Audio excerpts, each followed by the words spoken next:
Hello, everyone, and welcome to another episode of the Gibson Show. And today we are talking to Skies from DZ. Skies, welcome on in, and how are you doing? I'm good. How are you?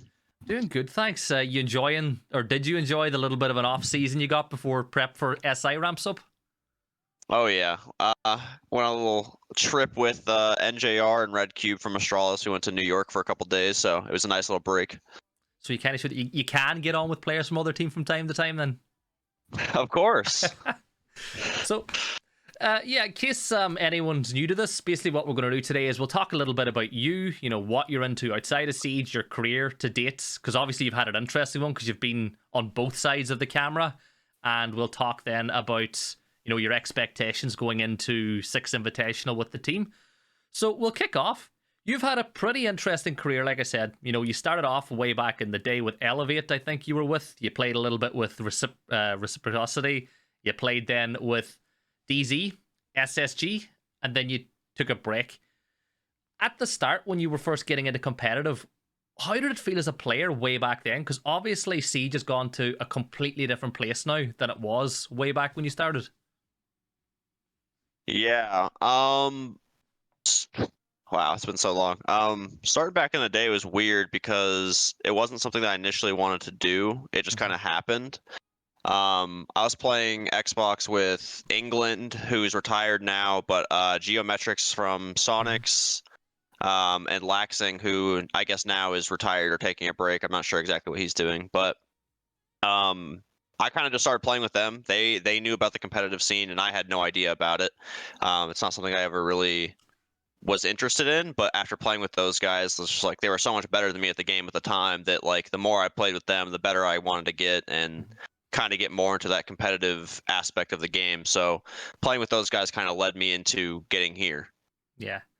And, you had a little bit of success with your first two teams, and then you moved to DZ, and that's where things really started to kick off. You won a major, you won a stage of NAL. How did the initial talks for your first stint of DZ kick off? Like, were you approached by players? Was it kind of you approached the team? Because obviously, like I said, we're going back a couple of years, so how things were done has changed since then. I think it was kind of like a mutual interest thing. There had been different iterations of DZ back when they were like F3, SK, and I was back on Elevate that I had almost joined their team a couple times. Back when they were on F3 and they got like third or second place consistently, like all the time. I almost joined back then, but I ended up deciding not to. And then there was times where like orgs couldn't or orgs denied it and things like that. But I think when it finally came down from like Reciprocity to DZ, like my contract on Reciprocity was ending. I wanted to try something new. Dark Zero had interest, so it was kind of just like the timing aligned. So. It's one of those lovely stories, though, isn't it? When everything kind of falls into place, because it did. You went on, you won a major then in August 2020. What was it like winning a major? Because not a lot of players have done it. You look past down through lists, some players have done it multiple times. Is it true that there is a major hangover? Like when you win an event like that, is there a little bit of, do you come up, step off the gas a little bit, celebrate, enjoy your winnings, and then kind of refocus after a couple of months? Because we've seen it time and time again. Multiple teams that win a major tend to have a downturn in form over the next couple of stages. Um, I think for our major, it felt good to win, don't get me wrong, but because it was like an online major, I don't think it has like as much significance as like an actual major. So it was like it was cool, we loved it. We were very excited. It was an upturn kind of for us, but at the same time, it was just like for that something started going wrong. Like the next major, I think we didn't do too well. I had something going on with like my mouth. I had to like get like a miniature surgery on my mouth, and then some people were sick, and it was just like it was so high up. We just won, and then all of a sudden now it's going down. All these like random things are happening. People aren't healthy. Hyper at the time was having like wrist problems that he was worried about. It was just like everything that could go wrong started going wrong. Yeah. Yeah, it's you get a little bit of that too, I suppose, and then the fact that whenever you do win a major event, you've got a massive target on your back. Everybody's kind of out to get you after that point. So, your first stint of DZ ended. Talk us through how that kind of came about, and then the move to SSG. Um, so after that SI, I think it was 2021. It was just a thought that was in my mind, and I didn't think like performance wise it was there for like the standard that like I like wanted to be at. Hmm. So that's kind of like how that happened, and then the team had interest in bringing in the like uh Canadian as well. So it was just like a ton of things added up at once. So that's kind of how that happened, and then. I took the break. I think it was like a 4 or 5 month break of not playing. I started doing like the analyst thing. I was a guest analyst on the NAL. I really enjoyed it. Had a lot of fun doing it. And then they asked me to go to Mexico, and that's kind of how like the SSG thing started. Hmm. Is that Mexico? I was done being on the broadcast. I think it was like the day before the grand finals. SSG was eliminated. They weren't happy with their performance or some of the things that they had going on. So they reached out to me. Um, and there was just like mutual interest type of thing. You know, the players all on the team I liked. I thought they were all like top players within the league. It was the role that I wanted to play. They are former world champions. The contract was great. Like it was just kind of one of those things that was like, if I don't take this opportunity, I feel like it might be something that I regret. Hmm. So instead of pursuing the desk, which again I really did enjoy, and something that I would do again, and I plan to do again whenever Hmm. my career is done. Yeah, it was just one of those moments that if I don't make this decision and I don't take it, I think I'll regret it. So Yeah. Yeah, I think it's definitely good to have you back playing. Although I must say, I really did enjoy your time on the desk. I think a lot of people thank you. enjoyed what you brought, considering we're in a world now where I think it's difficult maybe for some players to make this transition into a desk because maybe some players are afraid to say it how it is when they're talking about ex teammates or ex players. Some fans or players will have a little bit of a bias towards their old team, which is fine. Right. I've no problem with production talent having a slight bias as long as they're fair. It adds a little something to it. So you stepped into broadcasting. Were you nervous your first kind of time doing it? Because it is a very different thing to playing. hmm I would say I was more nervous doing the NAL Mm-hmm. broadcasts like from home because my setup at that time was so bad that like I was on a blurry camera with a bad background, with bad lighting, with like 2 days of prep. Mm-hmm. So I would say I was more nervous for that than I was Mexico. The only thing with Mexico that I was struggling with, I don't know if you've seen the video, is I could not figure out like the microphone cord Yeah. situation. I could not get it right. So there was like a whole like 2 minute meme video somewhere on Twitter where it's like me just adjusting my cords throughout the days. But no, other than that, I didn't feel very nervous. I felt like I was very confident. I took my time with like getting info for the desk. Like I was very serious about things I talked about. I didn't just say random things. I was very good working with Jess as well. She Mm-hmm. was very helpful. She was very into it. We got along very well. Jesse and Jacob were there if I had questions. Mm-hmm. So it was, I mean, honestly, I think Mexico went really well. Like I was very, very confident in Mexico. Yeah, Jess has a pretty good history of working with talent and them going on to do good things. Fresh has been phenomenal since he spent time on the desk with Jess as well. So hmm as an ex-player, then you were watching games, and obviously you're looking at things that are very different than maybe what other analysts would have looked like who hadn't played before. As a player, do you think that buys you a little bit more, credit in the bank with viewers? That whenever you speak, they're going to, you're going to get that backing from the start because they know that having played at a very high level, you know exactly what it is you're talking about. Yeah, I think the biggest thing that the players bring, like doing analyst work like that, is like there's little things that we notice that I don't think like the standard eye like notice. It could be like a play, it could be a Mhm. strategy, it could be a drone. It's like all these little things that you don't think about in the moment that I think players tend to notice a little bit more. Yeah, I do love it. Like I think even Pengu, though he's not a desk analyst, he brings that to the broadcast itself when he's given his color commentary. So looking forward, then you spoke about your desire to get back to the desk. hmm I'm assuming that's at the point where you think you can't give anything else as a player, which we both hope is a long time away yet because you have an exciting project coming up with DZ. Yeah, it's something I want to do when I'm 100% like I'm done playing, like I can't perform or I can't keep up with the people within the league anymore. Um, but it's something like, yeah, I would like to still be within esports after my playing career is done. And whether that's being a coach, whether that's being within an organization, doing analyst work, it depends. But I would like to stay within esports for sure. Do you think that's a difficult conclusion to come to for some players? You know, you spoke about internally realizing that you can't keep up with the new talent coming through. How difficult do you think that is to come to terms with for some of the players that have, you know, retired recently? Because let's be real, esports is still very young. You know, most players that have retired are still in their early 20s when you're relatively still confident. How hard do you think it is for players whenever they kind of hit that wall and realize that? I think, like I said, speaking from experience, I felt that way after the 2021 SI, but I think that could have just been the situation around me, like everything going on. I think your environment definitely determines how you feel with that type of stuff.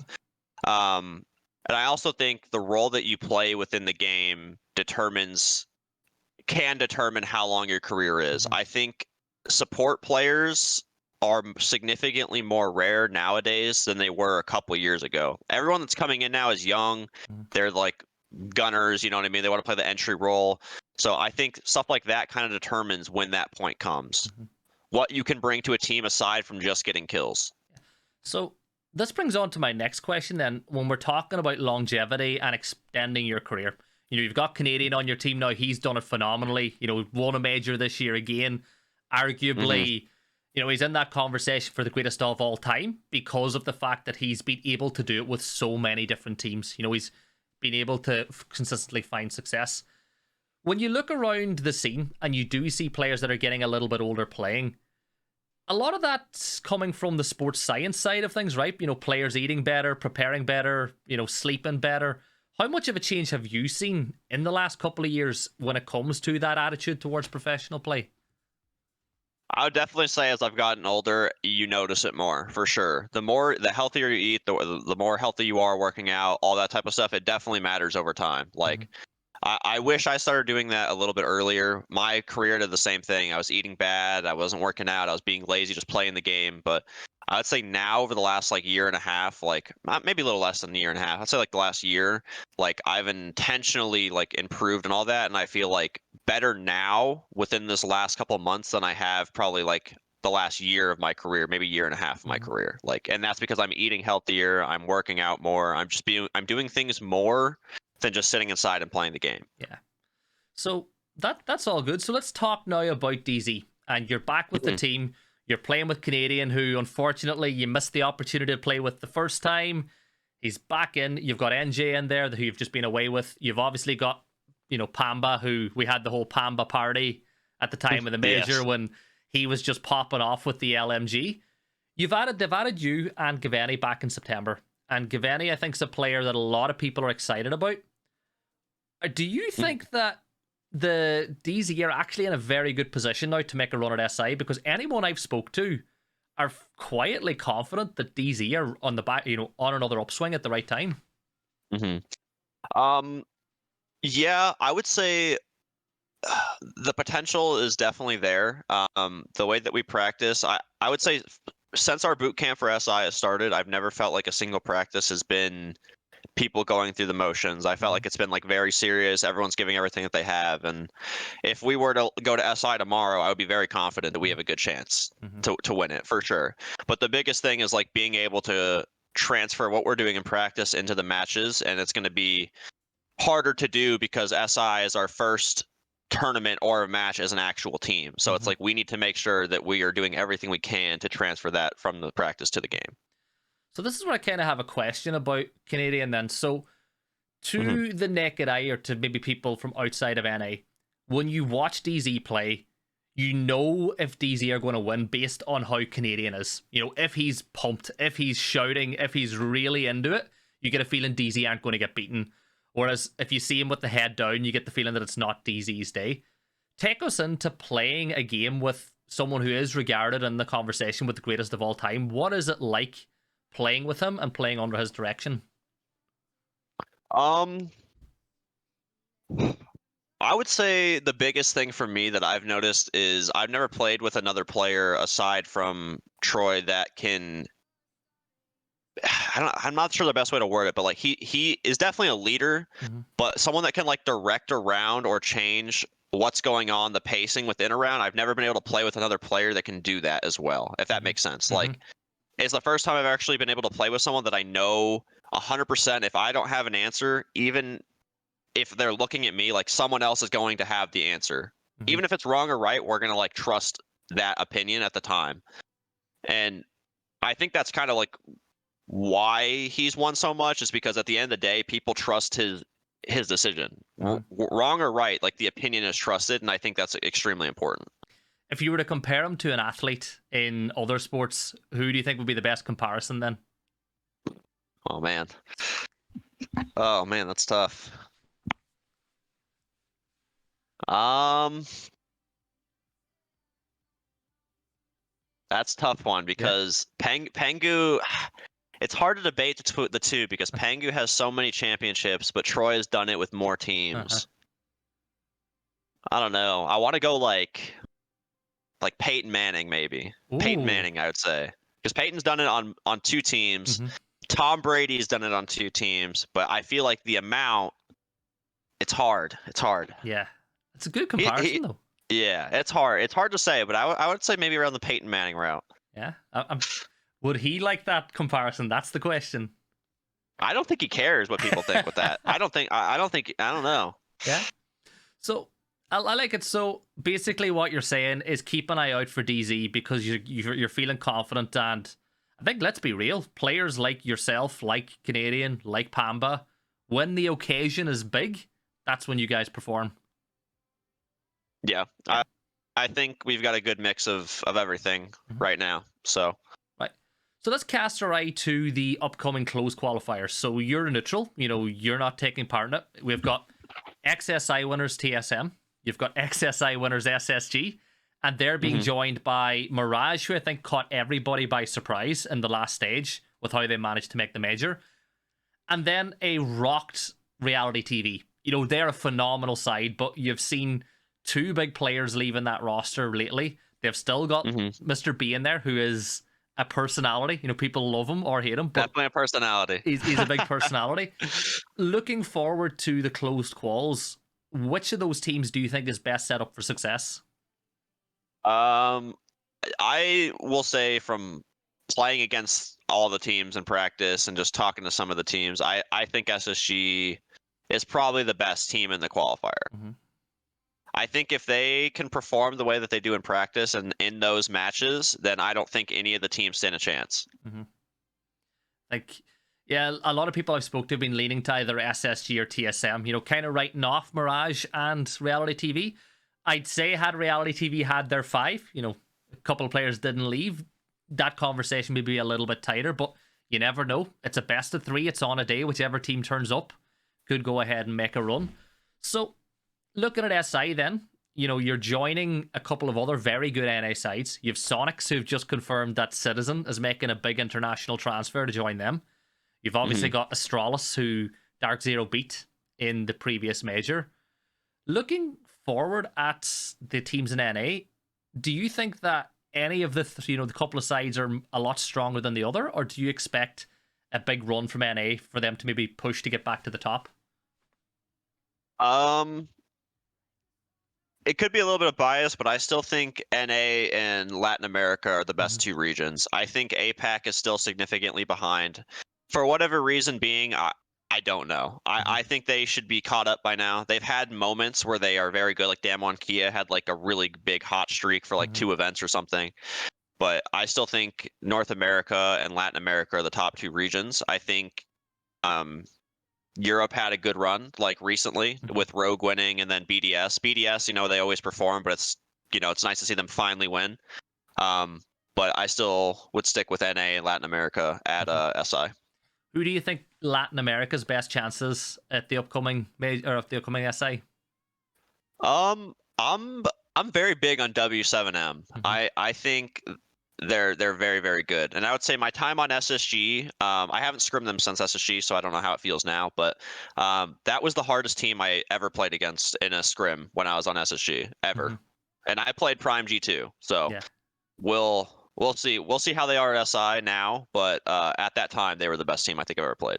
And then looking at EU, do you think BDS are going to be Europe's best shout again, or do you think a side like Koi, ex-Rogue, or even Wolves finally get over their duck, or do you think that it is, as you said, NA or LATAMs to win? I think it's still going to be BDS. I don't think the other teams in Europe are as consistent as BDS is. Okay. Well, that's it. We don't have long left. It's a month away. I'm pretty excited to get it up and running. So let's step away from SI, step away from NAL, step away from kind of the normal comp scene.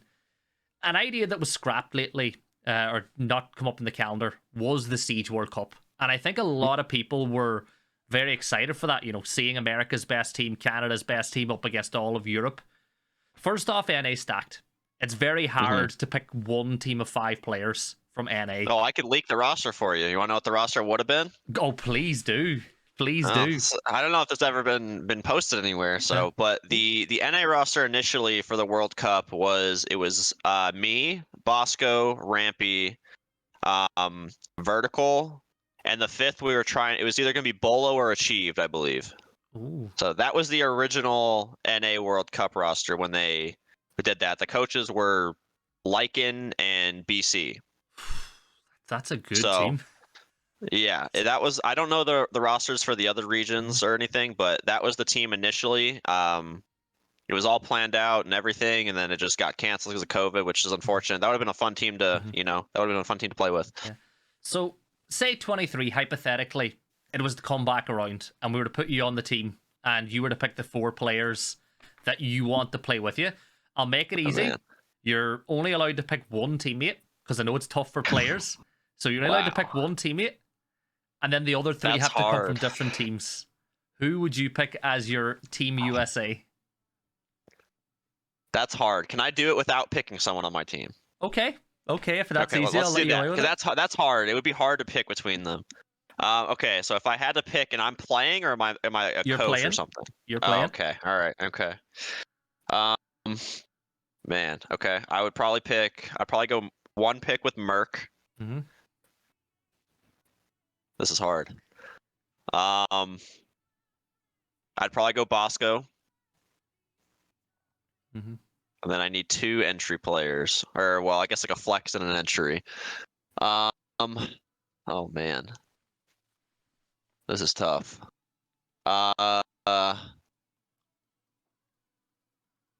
Rexon probably. I got my supports in me and Bosco. I got my entries in Kansan and Merc. Now I need a flex player. Oh, you didn't say Kansan. Is Kansan making the cut? Or sorry, I meant Rexon. Sorry, Rexon and Merc. Sorry. I need a flex player. Man, this is tough. This is tough.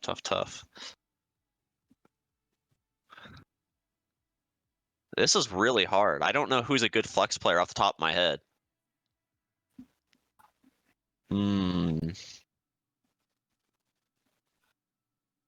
I'd probably go.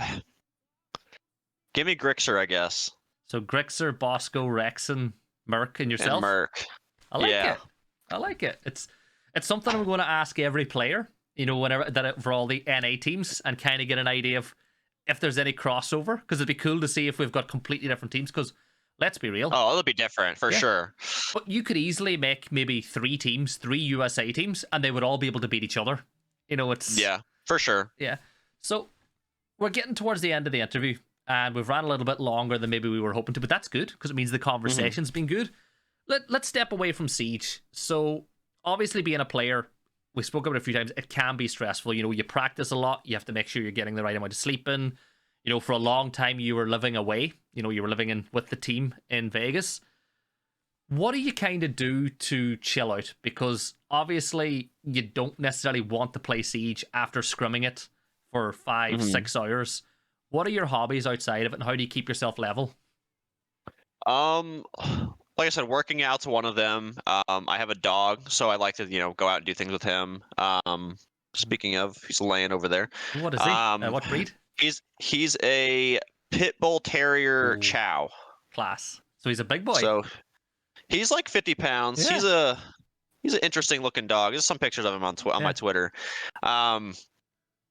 The guys, we like to go out and go get food places. Literally just going out for a drive is enough. I like to get out of the house. So it's like it could literally be as simple as going to grab food or something. Mhm. But I don't like to be locked in the house every single day, all day. Mhm. So it could be anything. Go hang out with the guys, go get food, go sit in the backyard. We have a pool, go work out, go hang out with my dog. Multiple things. Mhm. And if you could give advice, this is the final question. If you could give advice to 17-year-old, wonder kids or 17-year-old talented kids who are about to make that step up when they turn 18 to play competitively or play as a pro, what advice would you give them? Because obviously you've been in the scene for a couple of years, you've seen everything, you've done almost everything. What would you say to them? Biggest thing, I got two. So the first one is delete DoorDash, delete Uber Eats, delete all that, and learn how to cook. You will save thousands of dollars, and I'm not or exaggerating that. You will save thousands of dollars. And the second one is, learn multiple roles. I will say for longevity. You come in as an entry player, have that drive to learn how to play other roles as well, because it'll keep your career lasting longer. Yeah. And anything to say to the DZ fans ahead of SA? The common we'll see you guys there. When looking forward to playing, and we're gonna do our best to win it. Yeah. And last but not least, anything you want to say to the other players for other teams heading into SA? We'll be seeing you guys there. That's it. Yeah. Well, there you go. So, guys, first off, if you haven't already, please give Skies a follow on all of his socials. Those numbers help, especially whenever you're looking to get extra money. When you're going for those contract negotiations, extra socials numbers definitely helps. But give him a follow if you haven't already. Make sure to check out DZ and all the stuff they put up on social media ahead of the upcoming SA. What can I say? Best of luck. Thank you so much for taking part in this interview, and I can't wait to see what the future holds. Thank you. It was great. Thanks. See you later, guys.